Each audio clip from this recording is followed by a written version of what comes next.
ఈ పోలీస్ శాఖకు ఒక హోంమంత్రి ఉన్నారు, అనిత గారు.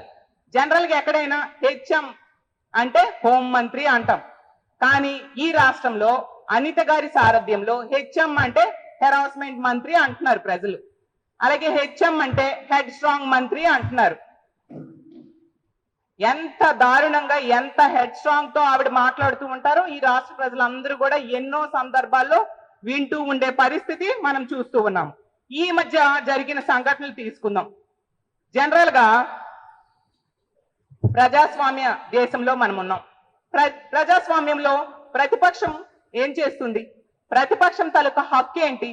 ప్రజలకు ఏమైనా సమస్య వస్తే వాళ్ళ తరపున పోరాటం చేయడం, ప్రభుత్వం తాలూకా లోపాలని వేలెత్తి చూపడం, ప్రభుత్వాన్ని వాళ్ళ తాలూకా తప్పుల్ని ప్రశ్నించడం, వాళ్ళిచ్చిన హామీలు అమలయ్యేంత వరకు కూడా నిరసన తెలియజేయడం, అలాగే మీరు ప్రజలకి ఏమి చేయలేదు అనే దాన్ని చూపించడం, అది ప్రతిపక్షం తాలూకా హక్కు. ఆ విధంగా మా ఉమ్మడి విశాఖపట్నం జిల్లాలో మాజీ మంత్రి గారైన అమర్నాథ్ గారు చెప్తే, నిజంగా మీ దగ్గర సమాధానం ఉంటే ఇప్పుడు హోంమంత్రిగా ఉన్న అనిత గారు దానికి సమాధానం చెప్పాలి. సమాధానం చెప్పలేక, సమాధానం చెప్పడానికి ఆవిడ దగ్గర ఆన్సర్ లేక ఎంత దారుణంగా వ్యక్తిగత విమర్శలు చేశారో మీరందరూ చూశారు. ఎందుకంటే ఎక్కడైనా సమాజంలో గౌరవం అనేది ఇచ్చిపుచ్చుకోవాలి. మీరు మాకు గౌరవం ఇస్తే మేము మీకు గౌరవం ఇస్తాం, అంతేగాని మీరు ఇష్టం వచ్చినట్టుగా మాట్లాడేస్తాను మీకు గౌరవిస్తూ మేము వెళ్ళాలి అంటే అది మీరు గౌరవం ఎక్స్పెక్ట్ చేయడం అనేది సమంజసం కాదు. ఏమన్నారు అనిత గారు? మా మాజీ మంత్రి అయిన అమర్నాథ్ గారిని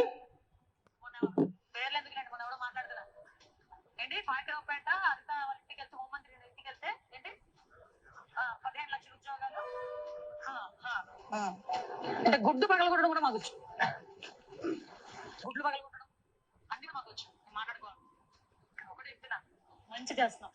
ఇండస్ట్రియల్ మినిస్టర్ గా 5 సంవత్సరాలు మొన్న పేర్లు ఎందుకులేండి, మొన్న ఎవడో మాట్లాడుతున్నా ఏంటి,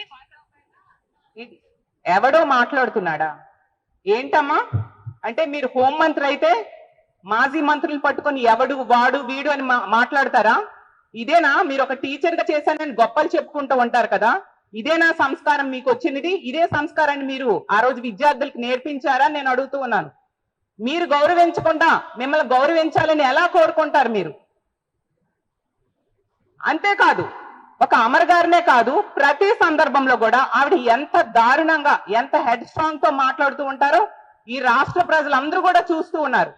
కానీ మాకు సభ్యత, సంస్కారం ఉంది, మేము కూడా తిరిగి మాట్లాడొచ్చు. మాకు సంస్కారం అడ్డొచ్చి మేము మాట్లాడకుండా ఇన్ని రోజులు ఆగడం జరిగింది. మా ముఖ్యమంత్రిగా పనిచేసిన జగన్మోహన్ రెడ్డి గారిని, ఇప్పుడు ఒక మాజీ ముఖ్యమంత్రి ఆయన జగన్ రెడ్డి అంటారు, పులివెందుల ఎమ్మెల్యే అంటారు, నంగనాచి అంటారు, జగన్ అంట. ఏంటిది? అంటే మీరు ఎవరికి గౌరవించరా? మరీ దారుణం ఏంటంటే ఆ రోజు మీరు తెలుగుదేశం పార్టీ ఆఫీస్ లోనే కూర్చొని మా విజయమ్మ గారిని, భారతమ్మ గారిని ఎంత దారుణంగా మాట్లాడారో ఈ రోజుకి ఈ రాష్ట్ర ప్రజలు గాని, మా వైఎస్ఆర్ కాంగ్రెస్ పార్టీ కార్యకర్తలు గాని ఎవరూ మర్చిపోరు. మాట్లాడతా విజయలక్ష్మి గారిని ఏమని పిలుస్తారమ్మా? అందరూను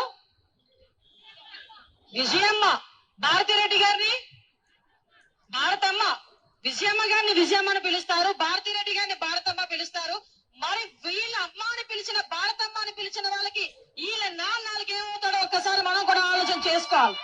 అని నేను మాట్లాడతా. విజయలక్ష్మి గారిని అంటే ఎంత దారుణంగా ఈవిడ మాట్లాడినా అది తప్పు కాదంట, అందులో తప్పు లేదంట. ఈవిడ మాత్రం ఇష్టం వచ్చినట్టుగా మాట్లాడొచ్చు. ఈవిడ మాట్లాడారు అని చెప్పి ఎదుటి వాళ్ళు ఒక మాట్లాడితే మహిళ ట్యాగ్ ని ఇప్పుడు తీసుకొస్తారు. మీరు మాట్లాడే మాటలకి మీ పార్టీలో ఉన్న మహిళలు కూడా అసహించుకునే పరిస్థితి ఉంది అనిత గారు అని తెలియజేస్తూ ఉన్నాను. అంత దారుణంగా మీరు మాట్లాడుతూ ఉంటారు. ఒక్కొక్క సందర్భాల్లో, ఒక్కొక్క మీటింగ్ లో మీరు మాట్లాడిన మాటలు, ఒక మాజీ ముఖ్యమంత్రి అయిన జగనన్నని పట్టుకొని చూడండి. మాట్లాడితే అక్క చెల్లమ్మ అంటుంటాడు. ఈ మధ్యన కొత్తగా నేర్చుడు మా నత్తిపోకోడి పెద్ద మాటలు మాట్లాడుతున్నాడు. నంగనాచి నత్తిపోకోడి ఏమన్నాడు తెలుసా? నీ బిడ్డని అన్నాడు. కడుపు తరిక్కుపోతుంది ఒక తల్లిగా, కడుపులో దేవేసినట్టు ఉంటుంది ఒక తల్లిగా. అరే అలాంటి బిడ్డని ఎవరైనా బిడ్డగా ఊహించుకుంటారా? కనీసం ఒక్కసారి మీరు చెప్పండి. ఎందుకంటే నోరిప్పితే అబద్ధాలు, చేసేదంతా మోసం, చేసేదంతా అవినీతి. 16 నెలల కాలం చిప్పకూడు తిని సుమారుగా 45,000 కోట్లు దొబ్బేసి ఈ రోజు బయటకు వచ్చి మాట తప్పి మనము తిప్పి అధికారం గురించి కోడికథతో పొడిపించుకోవడమే కాకుండా అధికార కాంక్షతో సొంత బాబాయినే చంపించిన ఇలాంటి వాడిని ఎవడైనా పెట్టకిత కావాలనుకుంటాడా? మీరు అనుకుంటారు ఎవడైనా? ఒక్కసారి మీ అందరూ చెప్పండి, ఎవడైనా అనుకుంటాడా? ఇతగాడు ఎంత మోసం చేస్తున్నాడంటే నాకు ఒక్క 2 నిమిషాలు జరిగింది. మరి పక్క నియోజకవర్గమే కదా, మీరు వెళ్ళి ఆ కుటుంబానికి ధైర్యం చెప్పొద్దా? ఆ పాపను వెతకడానికి మీరు ఏం చర్యలు తీసుకున్నారు? అది మానేసి మా మాజీ మంత్రులను, మాజీ ముఖ్యమంత్రులను తిట్టడమా మీ పని? ఎందుకు మీ పక్కనున్న యలమంచిలి కాన్స్టిట్యున్సీలో ఆ రోజు రాంబెల్లి మండలంలో ఒక అమ్మాయి మైనర్ బాలిక 9వ తరగతి చదువుతున్న బాలికని ఒక అబ్బాయి గొంతు కోసి చంపేశాడు. అని పోలీస్ కంప్లైంట్ ఇచ్చినా పోలీసులు రెస్పాండ్ కాకపోవడం వల్ల ధైర్యంతో ఆ వ్యక్తి ఆ విధంగా ఇంటికి వెళ్లి మరీ హత్య చేశాడు. కనీసం ఆ కుటుంబానికి ధైర్యం చెప్పారా? ఎటువంటి ఆర్థిక భరోసా ప్రభుత్వం నుంచి ఇప్పించారా? ఎందుకు మీ కాన్స్టిట్యున్సీలో ఎంతమంది మహిళల మీద దాడులు జరిగాయి?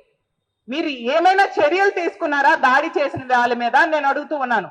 అలాగే మీ పోలీస్ వ్యవస్థ ఒక వ్యక్తిని అరెస్ట్ చేస్తే లాకప్ డెత్ జరిగింది. ఏం చర్యలు తీసుకున్నారు? ఆ సిఐ మీద, అరెస్ట్ చేసిన సిఐ మీద, లాకప్ డెత్ చేసిన పోలీసుల మీద. ఆ తల్లి హెబియస్ కార్పస్ పిటిషన్ వేసింది. ఆ మనిషిని ఈ రోజు కూడా ప్రొడ్యూస్ చేయని పరిస్థితి. ఇంత దారుణంగా లా అండ్ ఆర్డర్ ఈ రాష్ట్రంలో ఉంది. మీ పాలనలో సిగ్గు తెచ్చుకోవాలి. మీకెందుకు హోంమంత్రి పదవి? అలాగే ఆమెకి సపోర్ట్ గా ఎంత దారుణం అంటే నిన్ననే చూసాం, వాళ్ళ అధ్యక్షులైన పల్లా శ్రీనివాస్ గారు అవ్వచ్చు, లేదంటే ఆవిడెవరు ఎంపీ అయిన బైరెడ్డి శబరి గారు అవ్వచ్చు, అలాగే మాజీ మంత్రి అయిన పీతల సుజాత గారు, వాళ్ళ మహిళలు, టీడీపీ మహిళలు మాట్లాడుతూ ఉన్నారు. మీ అందరికీ ఒకటే నేను ప్రశ్నిస్తూ ఉన్నాను. అనిత గారు రెచ్చిపోయి అంత ఘోరంగా అన్ని సందర్భాల్లో మాట్లాడుతూ ఉన్నారు కదా, అంత దిగజారుడు వ్యాఖ్యలు ఎదురు పార్టీలు వాళ్ళ మీద చేస్తూ ఉన్నారు కదా, మీరు అప్పుడు ఎందుకు ఆవిడని ప్రశ్నించలేదు? ఎందుకు గడ్డి పెట్టలేదని నేను అడుగుతూ ఉన్నాను. అప్పుడు క్షమించమని మీరు ఎందుకు ఆమెను అడగలేదు? తప్పు అనిత గారు. ఆ రోజుల్లో అప్పుడు ముఖ్యమంత్రి జగనన్న, ముఖ్యమంత్రి తల్లిని భార్యని అంత నీచంగా మాట్లాడారు కదా, క్షమాపణలు చెప్పండి అని మీరు ఎందుకు అడగలేదు? ఇప్పుడు ఏ మొహం పెట్టుకొని అడుగుతూ ఉన్నారు? మీరు తప్పు చేసి మా పార్టీ మీద మళ్ళీ ఏదో మహిళలకు గౌరవం లేదు అన్నట్టుగా మాట్లాడడానికి ప్రయత్నిస్తూ ఉండడం ఎంతవరకు సమంజసం? ప్రజలు గమనించరనుకుంటున్నారా అని మిమ్మల్ని అడుగుతూ ఉన్నాను.